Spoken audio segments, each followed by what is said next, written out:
It's Inktober with Afterglow.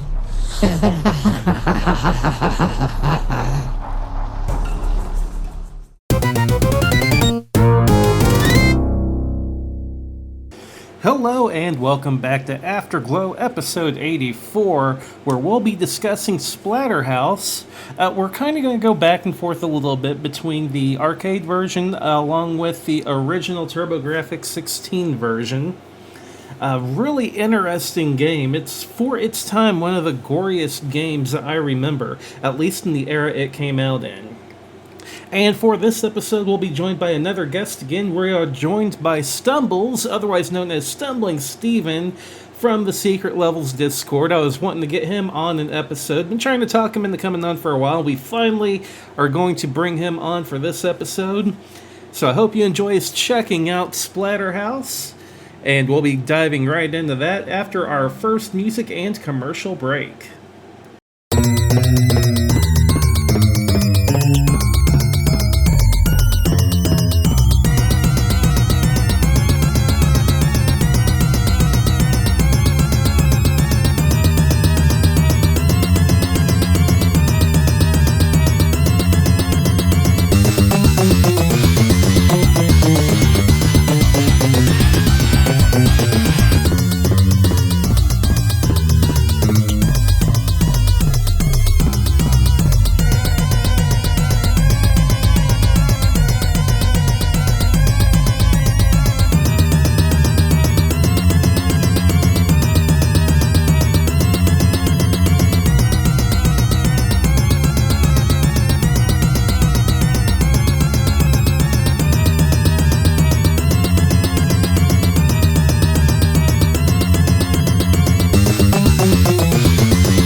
So, you want to know the story of Splatterhouse, the new horror video game for TurboGrafx 16? They say he stalks the old haunted mansion. They say he's looking for his girlfriend. They say his only weapon against the maggot-eating ghouls who took her is a 2x4. And you say you want to play this game? Splatterhouse. Only for the TurboGrafx 16 system from NEC. And welcome back. For this episode, I am being joined by Stumbles from the Secret Levels Discord. Hi. So I asked Stumbles to play Splatterhouse with me. This is a game from my childhood, but I think, Stumbles, this was like your first experience with it, right? Not entirely. I remember playing it way back. I think on the Wii. Okay. Yeah, I think it was on the Virtual Console, right? Oh yeah, and I also have played some of the other ones, including the remake they came out with for the 360 and PlayStation 3. Oh yeah, I enjoyed the remake quite a bit. I know not very many people did. It got like fair to middling reviews, but I really liked it. I liked what I played. It's definitely something I want to pick up. Hopefully sometime in the future, just give it another go. Yep, I had it. I think I had it for PlayStation 3. I really enjoyed the fact that it had all the old games on it too that you could play. Oh yeah, I remember hearing about that or reading about it. I guess that might have been another reason why I wanted to pick it up. Just an excuse to have the games available in some form outside of any other means. Right, I don't blame you there. So my history, if you listen to the Reviews Brothers Halloween special for this year, 2024, I cover a bit there, but long story short, I was at a pizza place called Piper's Pizza in Oakland City, Indiana. I don't even know if they're still there or not, but they had one arcade machine in there, and that was Splatterhouse. But it was like... it wasn't an original Splatterhouse machine. It was like a solid red machine. The marquee just had black lettering. It had Splatterhouse on it. So someone had taken the PCB and putting it in a different machine. But so kind of like Do what? I was going to ask, or say, so kind of like a custom job. Yeah, yeah. They more or less just took the main arcade board and put it in like a generic machine, gave it like a quick paint and art job, and that was it. But it was wild because of like how gory it was for the time. It was really like surprising to see that during that era, because this would have been, I want to say, late 80s, early 90s. That feels about right. It was definitely around the time Nintendo was the king of the world at that point. Yep. So, And I didn't know this game even came to console because I had never heard of the TurboGrafx. So outside of this pizza place, I had never seen this game or played it again until I got into arcade emulation, and then I actually played through it on there. yeah, the TurboGrafx was definitely a more, what's the word I'm looking for? Not as well known, and I guess in a way, a game like this, because of the violence and just how I guess mature would have been viewed as, it probably didn't get nearly as much coverage as something like Mario or Sonic at the time. Right, and even the turbo version, it was toned down a little bit from the arcade, although I don't know if that was intentional or if that was just the turbo wasn't as powerful, because while I was looking up info on this game today, I realized that a version came out for the FM Towns, and it was like arcade perfect on the FM Towns. FM Town. What the hell is an FM Towns? What? That is a Japanese PC, I believe. All right. But yeah, I didn't even Cool. know it came out for it, but it was like arcade perfect, more or less. All right. Did they also did they include the different mask too, or did they keep the original not Jason Voorhees mask? It did indeed have a white mask in the FM Towns version. Or do you think we should bring that up real quick? Yeah, absolutely. If you want to go ahead and delve into that real quick. All right. So anyone who has heard of Splatterhouse, they probably picture, oh hey, it's the game where you play as Jason Voorhees, hockey mask and all. Except it's not Jason, and yeah, from what I understand, when this came to the TurboGraf, I'm guessing they did not want to deal with any potential legal trouble, and they changed it to a generic, like red death mask or something. Yeah, it was a red mask in the Turbo Graphics. I think they went back to white for the second game on the Sega Genesis, and then in the third game it was more of a giant skull-looking mask. So it's obvious that they were kind of trying to make sure they didn't get sued. Oh, yeah. I can understand the similarities, but at the end of the day, the Friday the 13th movies don't have the copyright for hockey masks. Right, and on top of that, you're not. I mean, you kind of are playing a killer, but in this game, you're a hero character. You're not playing a villain. You're, going after monsters and killing them. Yeah, you're a good killer. Killing to save your girlfriend. Yeah. Like a good boy. So the story is like pretty basic, but still pretty unique for the time. Although you don't get any of this story unless you actually had the manual for the TurboGrafx 16, because even the arcade version doesn't go into it real deep. But you are invited to this mansion by Dr. West. You guys go there, and you are attacked. Your character is left for your dead while your girlfriend is taken. And depending on which version you're reading, your character is either fully killed or on the brink of death.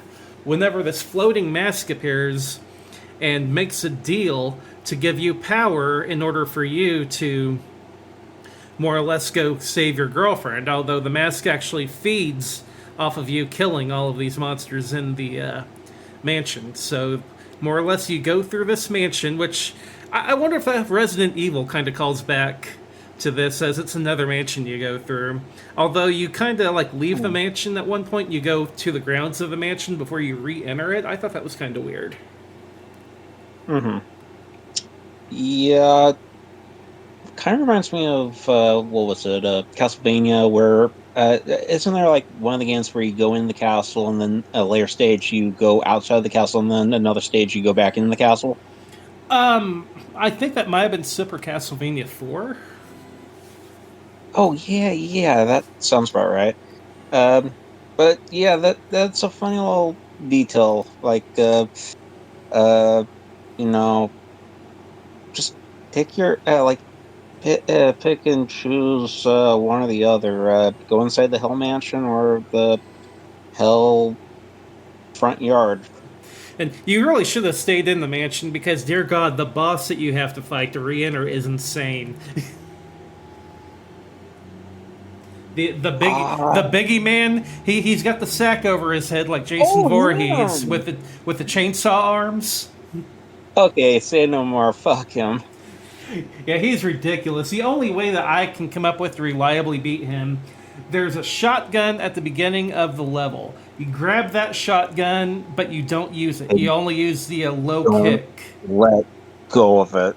Right, you only use a low kick on all the enemies. And then there's a second shotgun right before the boss. And what you want to do is you want to drop the shotgun you have a little bit forward and slowly inch them up until the boss spawns, and then you just want to unload both shotguns on them. That's like the only reliable way I have of beating him without taking damage, because, dear God, his range is insane. Oh, I accidentally discovered that when I was playing through it. I had to kind of... I didn't have a lot of time to play it, so I had to use save states. What version did you play? I think it was the TurboGrafx version, Red Mask. No, very limited weapons throughout the game. I was watching a video covering the history of the series, and I saw that you could get like an axe and stuff. So I figured that that must have been cut from the arcade version to the TurboGrafx version. The one big cut for me from the TurboGrafx, a lot of people are going to talk about the mask or the religious iconography that was removed in one of the levels. Oh, yeah. But the big loss for me is the sound effect it makes whenever you hit someone with a meat cleaver. It makes this like almost the sound of a pin being knocked over by a bowling ball, and that sound was just so addictive in the arcade version. Well, now I'm gonna have to find a copy of that for my emulator. Unless I have a copy. Was I playing the wrong version this whole time? The TurboGrafx version is good. It's a fairly faithful version of the arcade version. Maybe a little less gore, and that's... I don't think it's a matter of they wanted less gore in it because it was a console version as much as it was the Turbo just didn't have the capabilities that the arcade version had. Oh, yeah. I mean, compared to the arcade version, it's definitely a little toned down, but even though I've played this game before, just picking up recently and going through the first stage, just seeing Rick, right? The main character is Rick. Just seeing him like punch the undead creatures, or like hit them with the 2x4 and send them flying into the background, and they just like ooze everywhere and splatter. That is impressive, especially for something. I don't know. Maybe I'm giving it too much credit or what, but that is really, really cool. Yeah, it's really satisfying as a player to just take... Even there's a section in the first or second level where you go into this like area that's half full of water, and these water creatures come up. It's just so satisfying to nail them with the 2x4 and they splatter up on the wall. Or another detail, I didn't notice this the first time through, but It's the one with the axe guy, or no, the chainsaw guy. You have these dogs that will attack you, and along with them, there's also these I don't know, like plant creature things that uh, uh, come in and give you hell for whatever reason. And I noticed once you kill the zombie plant whatever, so they leave the remains, and the dogs they'll stop what they're doing and they'll start eating the remains on the ground. Yeah, it's just little details like that that make this game. The bosses are really cool too. We already touched on Biggie Man, but Oh, the first level, which has the giant leeches that come at you. oh, that was annoying and cool, but annoying and cool. Well, I like the fact that you don't see this as much from the later bosses, but the early bosses always get like a final attack on you after you beat them. Like there's one final leech they'll burst out. Yum. The second Oh, level has a poltergeist that's possessing items in the room and will come at you. But after the poltergeist leaves, the chandelier yeah, will fall and it can yeah. do damage to you. I believe we call those last minute attacks jump scares. Yeah, they were really well done. Now, of course, you don't get one of those from Biggie Man. No, he the whole thing from him is just oh god, fuck die, die. Oh god, he's dead. Is he dead? Okay, he's gone. And then you've got the fourth level boss, which is the either the head with a bunch of other heads attacking you, Mm. or the inverted cross surrounded by a bunch of heads. And either way, you have to take it out. But then afterwards, after you take it out, it's got this like religious music that plays. Oh yeah, that eerie like. Can I just have the the rock kind of music or the grunge? Yeah, that I was more comfortable with that. You know, throw religion in there, and oh, this is eerie. Yeah, it kind of amplified the discomfort in a way. Even though at that moment you're supposed to be as comfortable as you get because you just beat the boss, but it's like this is really different. Mm. Uh, yeah, I guess if you want to talk about the sound real quick. Sure. What do you think of it? Um, it did the job just fine. There were points where it did feel like it was getting a little repetitive, especially when I was rewinding and trying to redo the same thing over and over because some of the later shit in the game gets just way too hard for my feeble mind to comprehend. That's where I was going to But go with it too. I think that the sound in this game, it's atmospheric, but the tracks are way too short. yeah, it's got kind of like a not like a. I guess I was going. hmm. It's not your traditional horror. It's more like fun, kind of a not fun house, but like uh, It's a shock factor. hmm, At least that's hmm. what the game was for me. The game was scary in a shocking way, and not scary in a psychological way. Oh yeah, the game just would find ways to catch you off guard, and as well once it like pulls the rug right out from under you, you have to uh, reassess the situation at hand and uh, try to kill whatever new abomination is on screen. Right. So, what did Oh, you think, speaking of abominations, the twist in the game, where you do oh, find your girlfriend? yeah. Um, I didn't want to hurt her, but the game made me.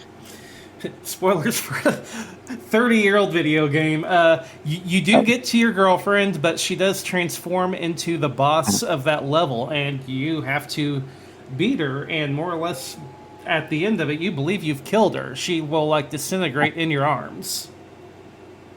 In a way, I guess she's in another castle now.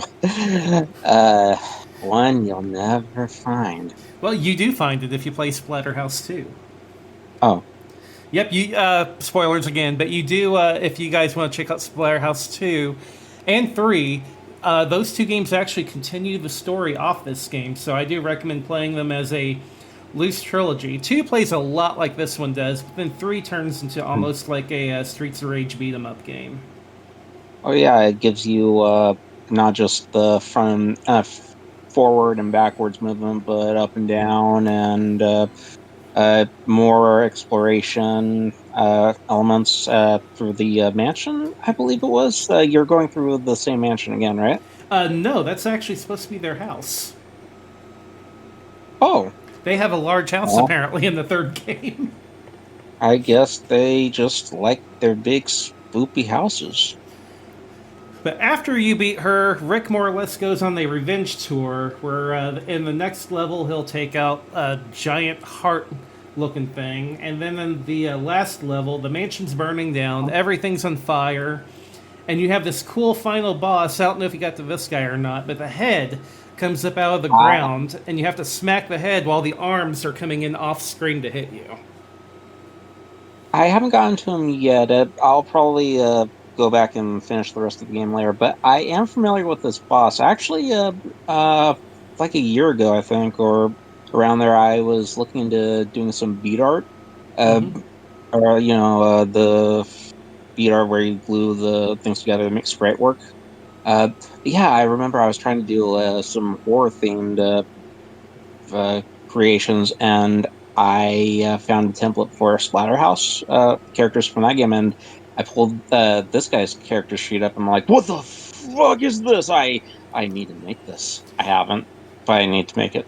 I really like the aesthetic of them and the fact that the giant arms come in from off screen. It reminds me of the Shredder fight in Turtles in Time for the Super Nintendo. Are you talking about which Shredder fight? The one the in last the one in the Technodrome where it switches back behind him and he's got the two arms that come out from the machine that can grab you. And you gotta throw the foot ninjas at him to hurt him. Yeah, it reminded me of that one. So you throw undead creatures at his stupid face? No, you're just beating up the face. You're not throwing anything at him, but it's the arms that kind of reminded me of it. How the arms are like coming in from like the front of the screen almost. Oh yeah, like it wasn't like a. All right, I know what you're talking about. Yeah, I thought that was really unique, but finally you've got the ending of the game, which ends on a somber note because you've escaped, but you think that your girlfriend's dead. And at this point, there was no Splatterhouse 2, so all the players thought she was dead too. But you escaped. You made it, but you're so lonely. Yeah. Now I think in the Turbo, I can't remember if it was the Turbo Graphics or the arcade, but the mask breaks off into a bunch of pieces off his face during the end credits. I think it was the arcade one. Feels right. I'll let you know when I play through the TurboGrafx one again, or finish it. Right on. So overall, what did you think of it? I want to say it's an awesome game that I would love to play again and again and again, but man, it's an unforgiving monster. It's hard. It's hard and relentless. I don't know. Maybe I just suck at video games now. No, it's difficult. Like I've played it a bit, which is why I can do runs on it now. But I think it's pretty difficult. It's definitely a 6.5 or a 7 out of 10. It's good. I love the atmosphere of it, but once you've beaten it, there's not really a lot of replay to it. Well, no, there is replayability. should you go up the ladder or down the ladder at the very end of the game? There were a couple spots that had the branching pathways, but I've actually Um, did replay and try the different pathways. They all lead to the same boss. well, now I have no desire to go down the ladder. I did not like the water sections. Yeah, there is at least one or two branching pathways, but I mean, I think it's just like one different room, and you always go to the same boss area. Mm.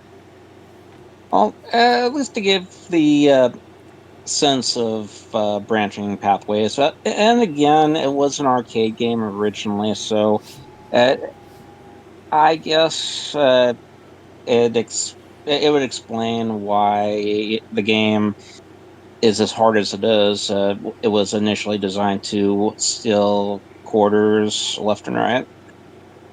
Yep, for me this is a perfect game to play around Halloween time, and then forget it for a year, and then replay it during the next Halloween time. Like that's about the perfect length of time to wait between replays on this game.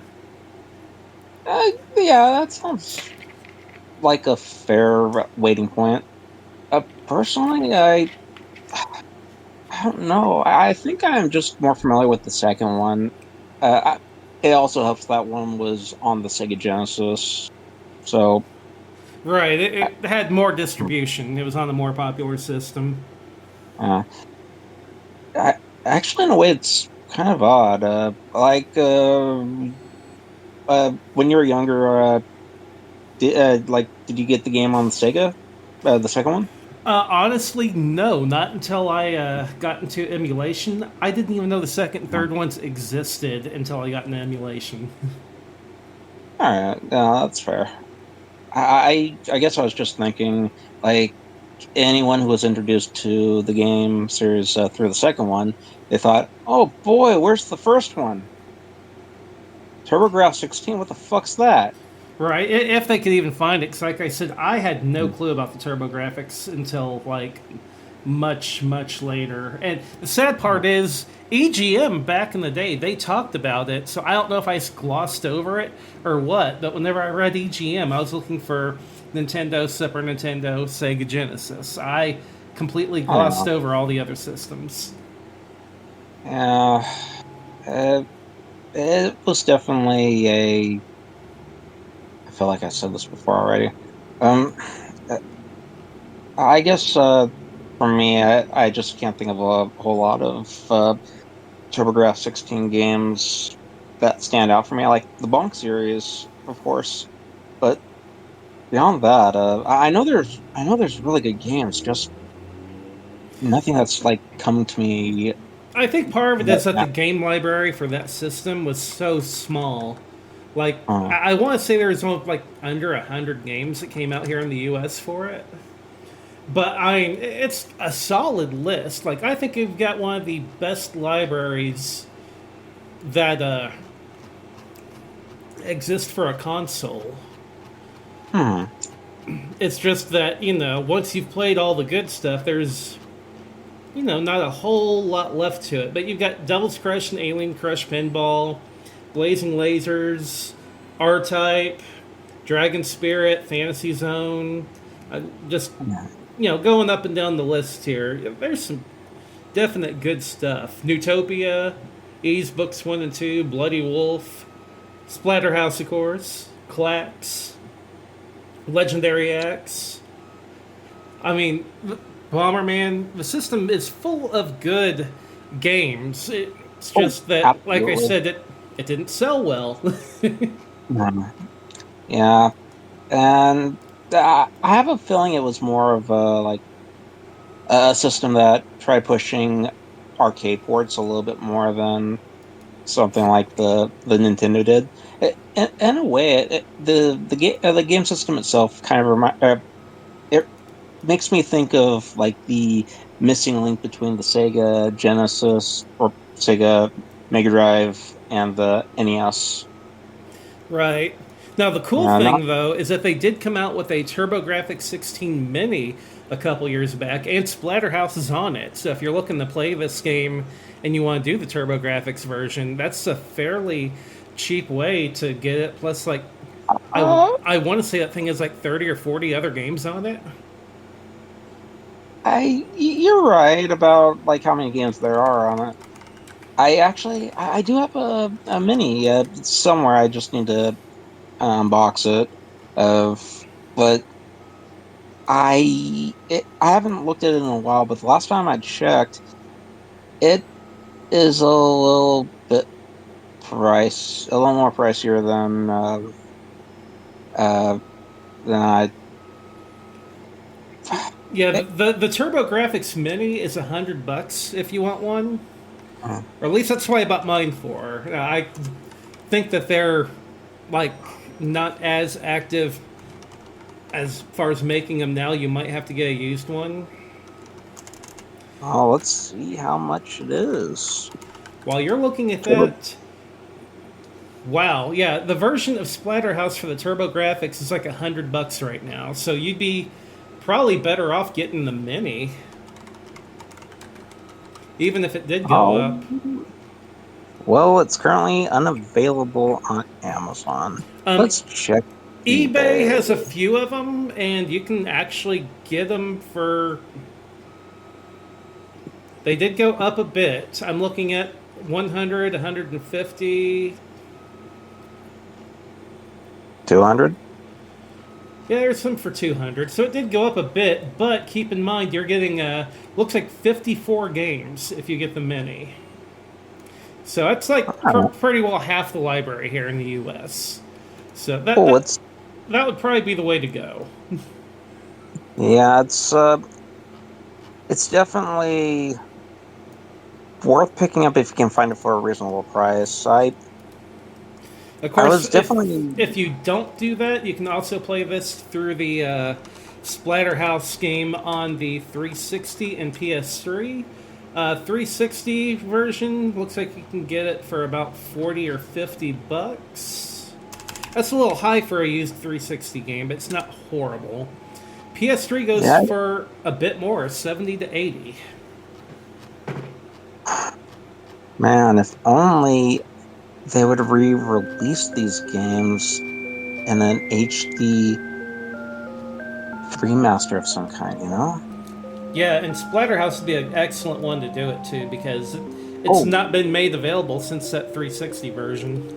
Yeah, I mean, I could see limited run games doing something like that. The Splatterhouse Trifecta Edition or something. Yeah, that would be cool.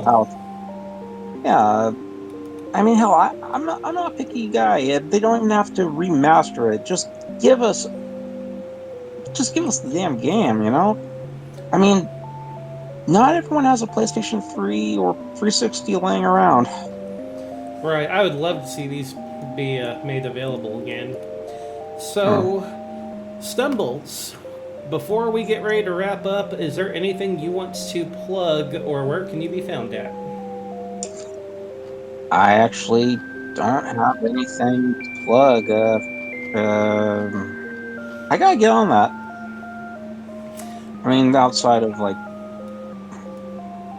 I didn't know if you had like a different podcast you wanted to recommend or anything like that. Well, there's this podcast called Secret Levels Podcast, or Secret Levels something, or whatever. They're okay, I guess. They're alright.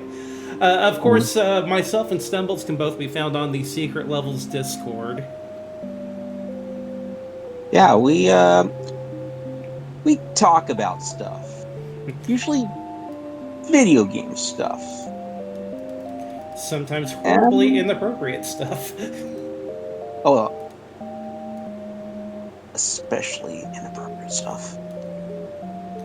So be sure to drop by, say hello to Stumbles and myself, and hopefully we'll bring Stumbles back on here again for another episode at some point in the future. I feel like I stumbled all over myself. Oh, God. That's why we love you. I swear to God, I feel like I could be so much funnier and or knowledgeable. You just gotta give me another chance. Oh, you did fine, buddy. I appreciate you coming on, and you'll be back on later. Oh, cool.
Once again, thank you for joining us for another episode of Afterglow.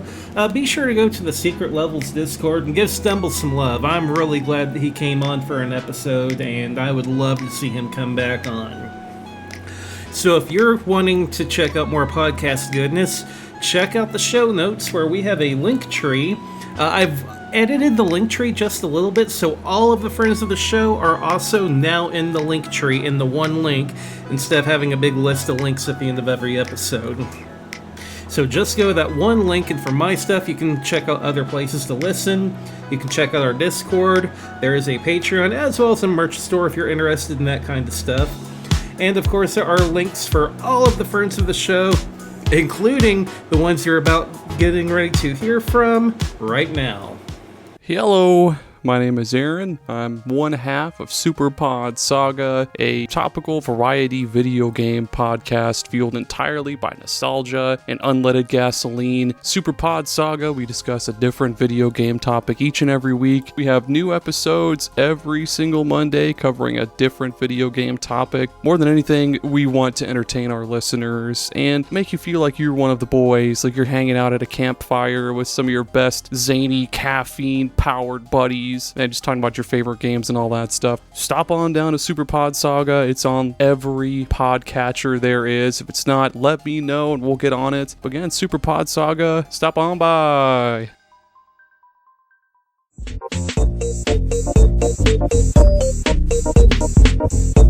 Hey there, Afterglow gang.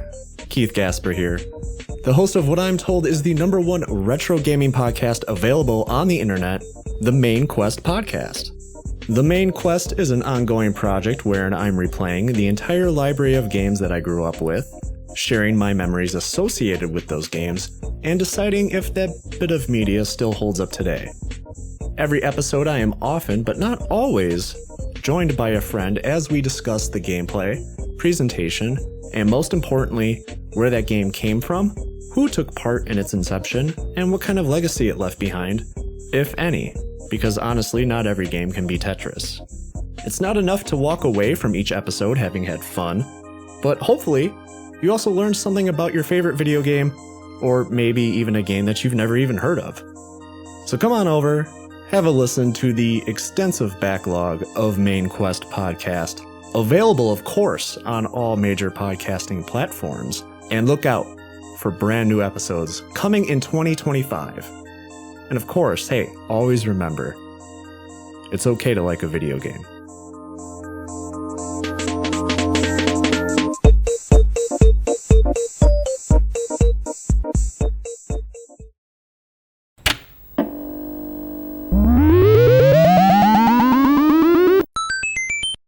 Hello and welcome to the Reviews Brothers. It's me, Martin, and you can join me on YouTube where I have hundreds of videos covering a huge range of video game topics. I've got top 10s, hidden gems, console-focused A to Zs, as well as dedicated videos to topics like Doom mods, 3D platform games, ninja games, pirate games, and more. I cover all systems from Commodore 64 right up to modern consoles. Nothing gaming is off the table. So be sure to search for the Reviews Brothers on YouTube, as well as on Instagram and TikTok for hundreds of retro and modern video game reviews.